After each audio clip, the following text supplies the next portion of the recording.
Shree Mataji, Shree Mataji.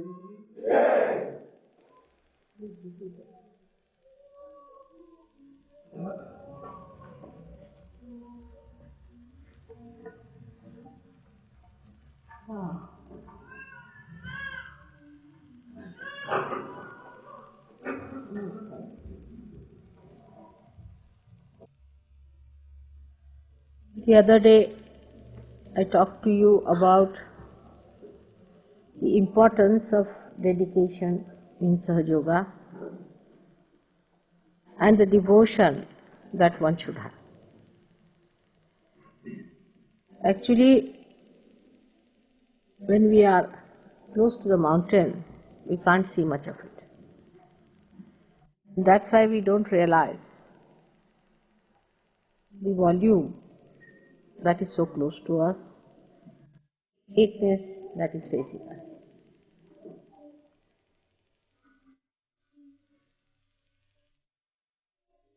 This is one of the illusions that works out for people who do not mentally what they are in for. What have they found? Realization. What is its magnitude? How far they have to go? Why are they chosen? What is their purpose of life? How far they have come up? How far they can understand? All these things are beyond the grasp, and one gets stunned. One doesn't know what has happened to him when he got realization actually. That's why to understand this is only possible if you can understand how to do it, how to do both. If you want to analyze anything on the basis of your rationality, you are too stunned. It's beyond. It's fantastic. It is too much. It's really beyond. Now think of it, you have got realization. Can you believe it? That you can in your lifetime. If somebody had told you this, you would never have believed. That how can you get your realization in this life? Of course you are seeking, because people were saying you have to seek, also you felt you have to seek. But you never thought that this will materialize like this, that you will get your realization. Then after getting realization, you could not feel what it was. As if you have dropped into the ocean and you don't know what is the dimension of this ocean. How far you have gone into? What is it? Where are we? What is our purpose? To add up to all the mess, we become thoughtless. So you cannot even find out as to rationally what it is. So the immensity of this experience, the glory of your mother's coming, or the precious gift of your self-realization, nothing can be realized through your understanding. Try to think. What have you got? Can you measure it with your understanding? Can you understand what has happened? No, you cannot. Because rationality cannot give you the dimensions into which you have fallen. The rationality is actually broken. There is no rationality left now anymore to even communicate as to what you have been seeking and where have you landed. So the only method you have got now, or only way is left to you, for a drop which has become an ocean, is to dissolve more in the ocean, so that you feel the ocean at least, and to communicate with other drops in such a way that you know the whole through all of them.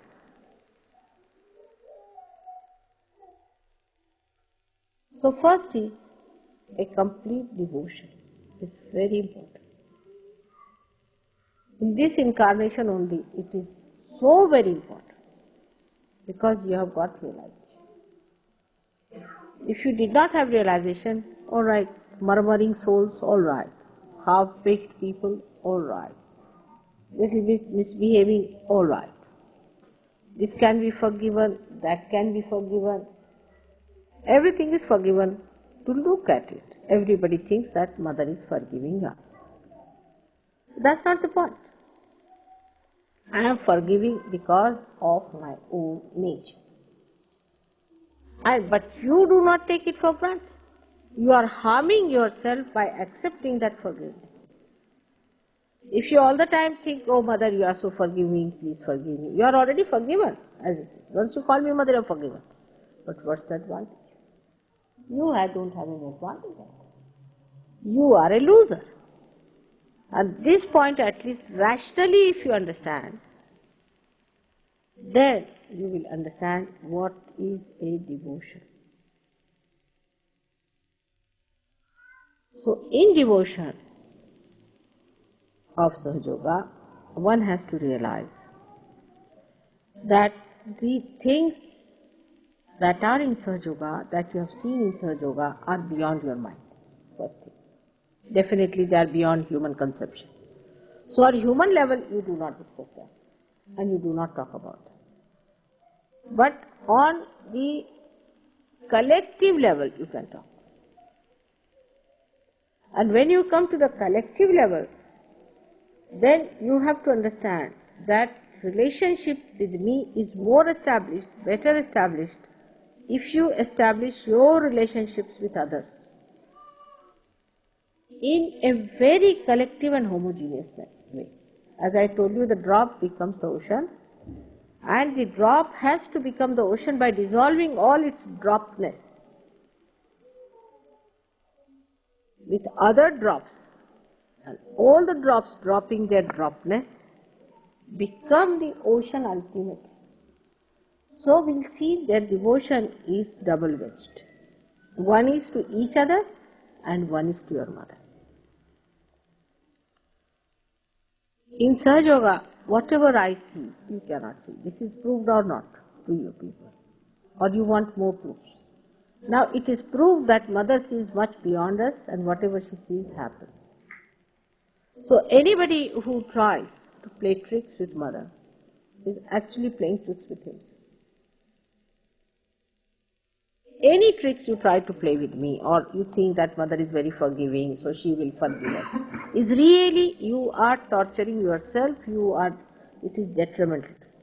Many people are there who will say that it is my left swadhisthana. Some will say I was possessed, there was mood. Somebody will blame something else. Whatever you are blaming, actually who is asking you the explanation? It's only you asking yourself. You are not facing yourself.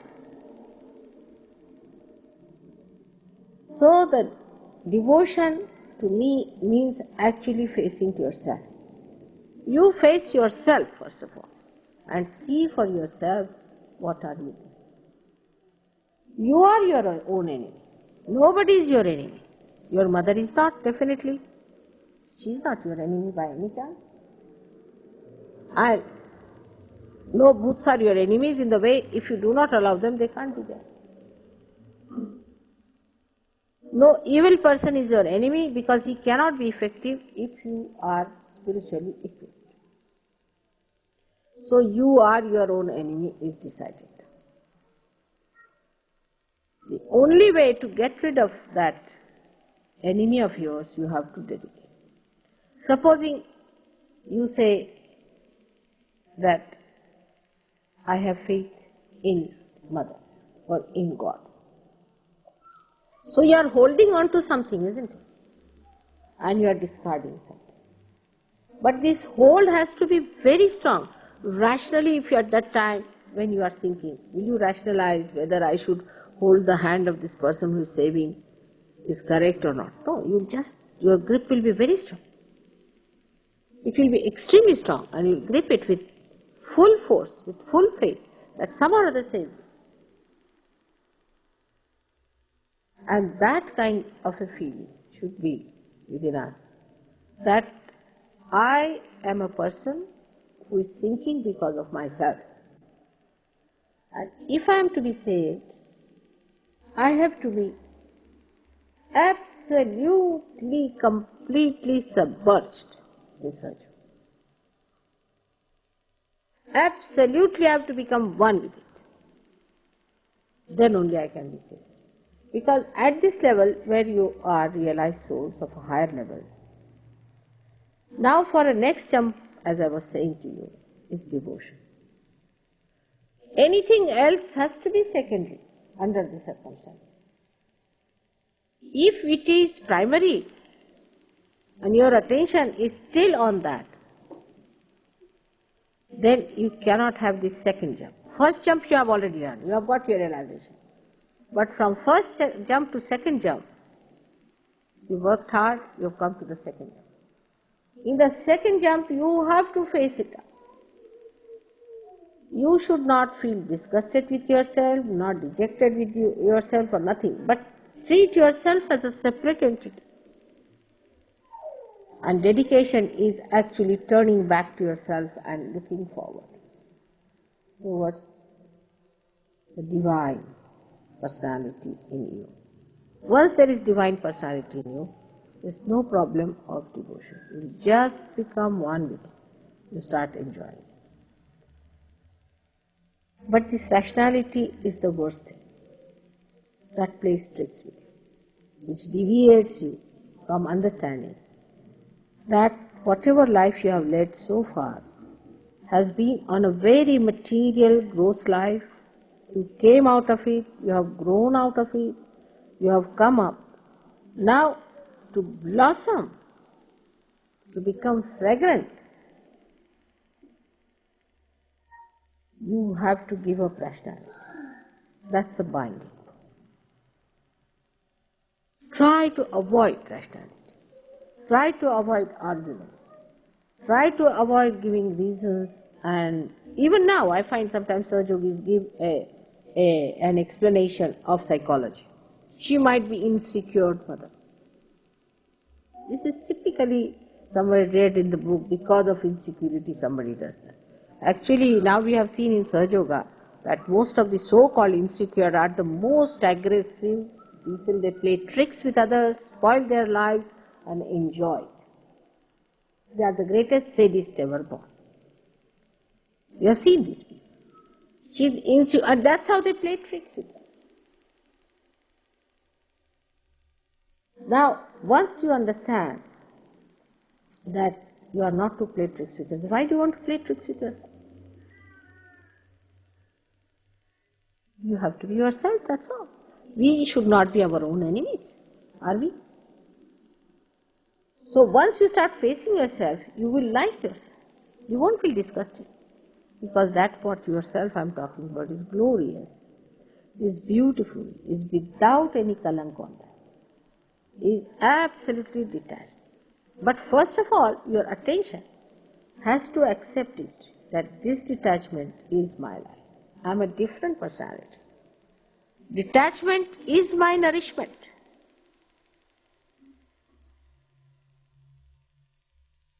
Detach yourself.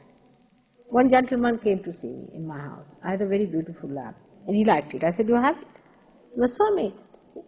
Wife telephoned to me, how could it be? How could you give away such a nice lamp? I said, what's that? Am I going to carry it with me when I die? Is it going to go with me? Just see rationally. If he has liked it, better have it. I have so many lamps in the house. If he takes one, what does it matter? She said, but you see, I asked my husband, will you give this lamp like this if you had to her? He said, no, I would not. I would not, he said. He was very honest. He said, I would not. But still, I can't understand why not. So, till the last end we are holding on to something very little there. This, even a little bit is holding the sari. You know that. That can hold the whole sari. Even a little bit is attaching to the sari. The sari can be held back. The whole thing you can hold it with one little pin. All these small pins that are there, the hangs up, are to be denied, to be seen, going further. Look at yourself. Oh, that's Mr. Ego. Alright, now, let me see. How do you go back? To see all those things. You see, as a play, you should see yourself. And then play tricks with your ego and superego. Actually, they're playing tricks with you. Once you are a master, you play tricks with them. So many times I've said so many things, and they are again, then after some time, people start talking about it. Within 1 or 2 months after that, it comes as a scientific proof or things like that. You have seen that many a times it has happened. Now, when I say something, I'm sure about it. What I say, I never say anything but the truth. I know that I'm saying only the truth. But I do not go inside and find out whether it's the truth or not. I don't read a book to find out. I don't ask you. I have faith in myself, full faith in myself. Whatever I say is the truth. I know for definite that whatever I say comes out. But that's not your case. That's not your case, that whatever you say is the truth. So first you have to establish the state that whatever I say will be the truth. Now how do you do it? The tongue should be such that whatever you say should be the truth. Ultimately it will come out as truth. And that is why the dedication should be there. What dedication? Why should I tell lies?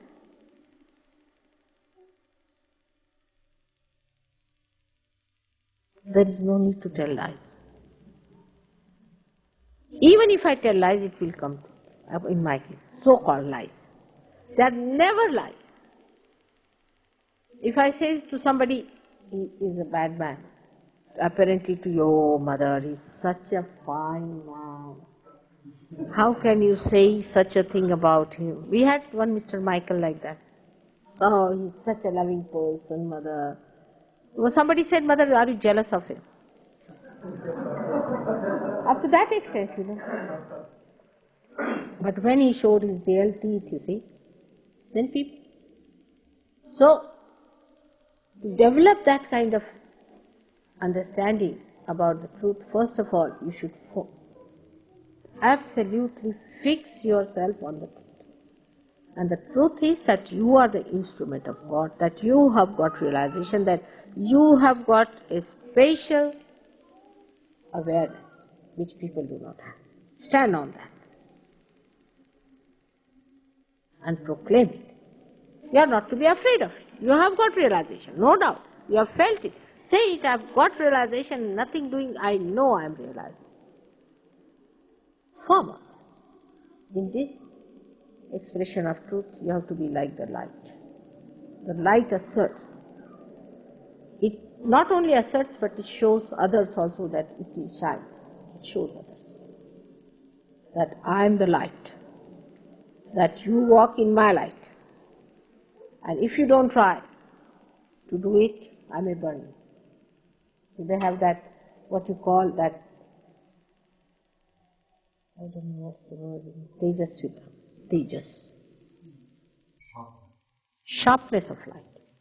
That tejasvita, sharpness of light. That is the proof of your truth. You are not afraid of any prime minister or any minister or any king or anyone. But this is the fact.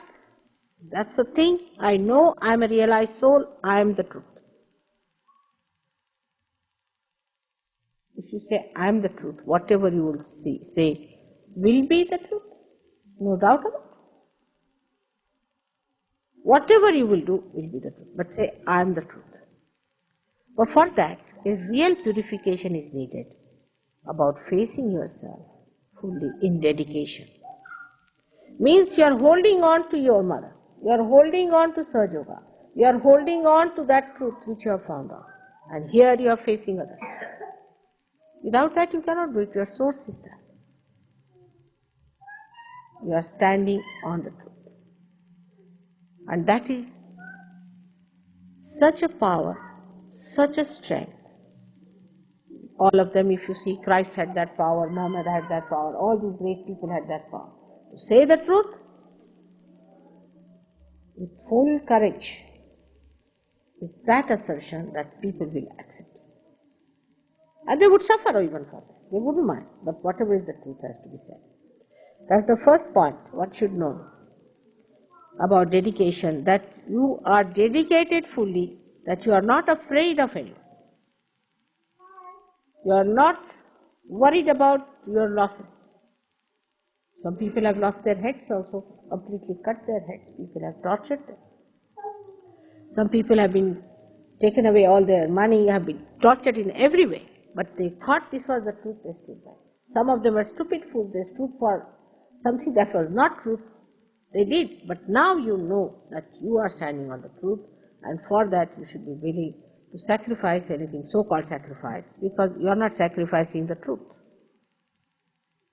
What you are sacrificing is untruth. For that you require people of strength and courage, and not these half-baked people.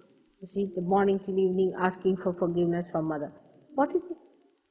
What is there to ask for forgiveness? Because I am forgiving you every moment.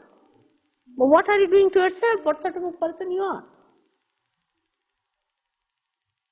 You think about it, that you have to stand on the truth. For that, you have to be a strong, courageous person with that sharpness, that tejasvita within you, of the light, of the beacon. But at the same time, you have to have complete dedication. Supposing there is no oil in this, it will all go off. It has to have oil.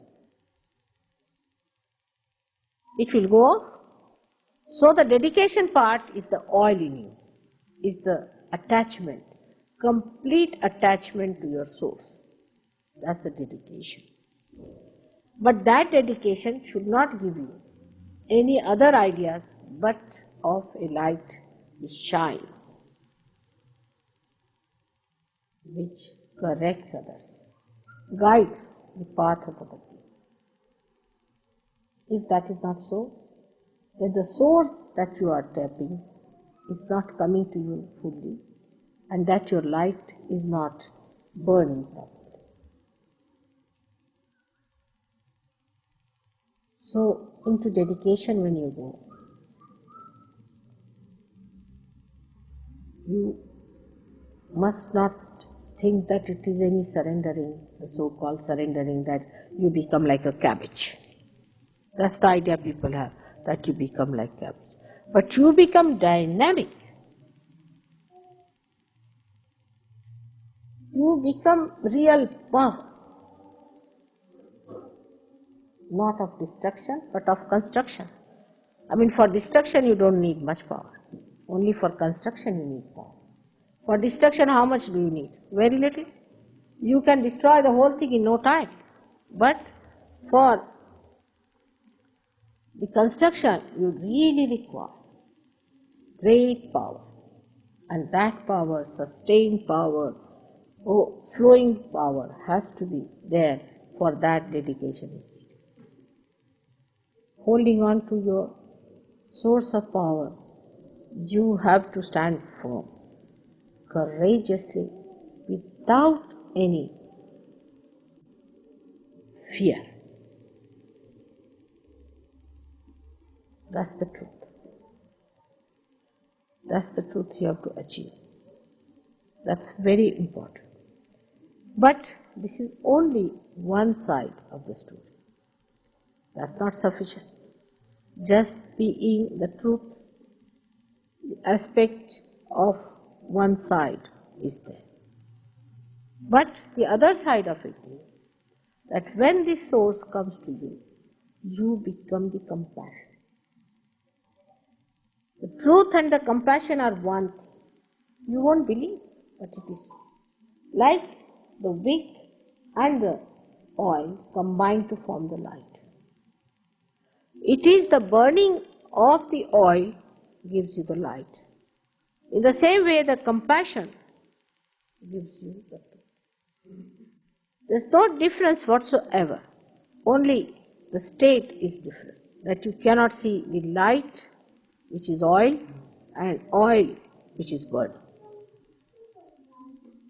So compassion is the one which is the source as well as your store. So from the source of compassion, you get your compassion. You see, I have seen people, they want to have compassion for me. They want that I should love them. But reflect it back. Do they love others like that? I have known people that, say for one person, says harsh things to another. One comes and asks me, Mother, forgive me for that. Or does something harsh just for the whim of the mind. Mother, forgive me. But when you ask for that, I would like to know, have you given compassion to another person? Even after getting forgiveness from me, that source of forgiveness, that source of compassion, have you given compassion to others? Have you been compassionate to others? You see, it should not be one-sided.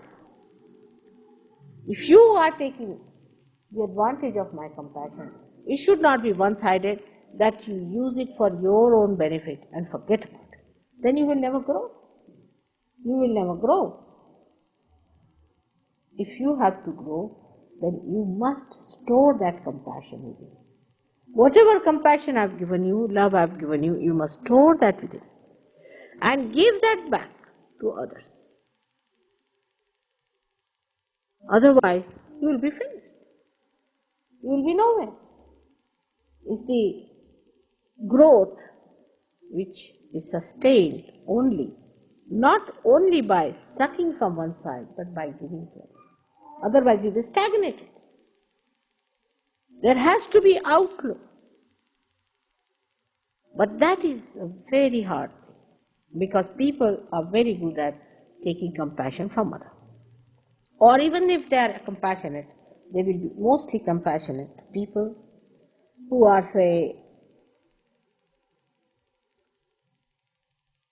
in, say, Vietnam, not in the ashram. They are more worried about Vietnam people, you know. Oh, mother, we are worried about Vietnam people, we are collecting money for them, we are trying to send money to Vietnam, and here among ashramites, fighting. This is not compassion by any chance. Sahajogis among themselves are a different breed, and they are to support each other all the time and look after them. When I find Sahajogis criticizing Sahajogis, I am amazed. I am really amazed. Because you are part and parcel of the same. How can you criticize one eye criticizing another person? I just can't understand. I can criticize, all right. But why should you? Why should you criticize each other? Only thing that you have to do is to love each other. Christ has said it thrice. I must have said it 108 times already. That you have to love each other. That is the only way you are expressing compassion. If I have given you any love any time, you have to have patience with others, love for others. I sometimes try to coax people, and I find that people immediately come out with some sort of a criticism of others or something like that. Now the basic thing is that our compassion, if that is flowing, then only we can get compassion from others. There is no place anymore. I've done too much compassion business. And what I find that now, unless and until you flow it, how am I to give you compassion? I mean, there's no space left now.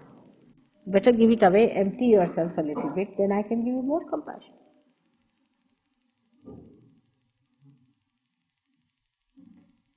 It's simple business.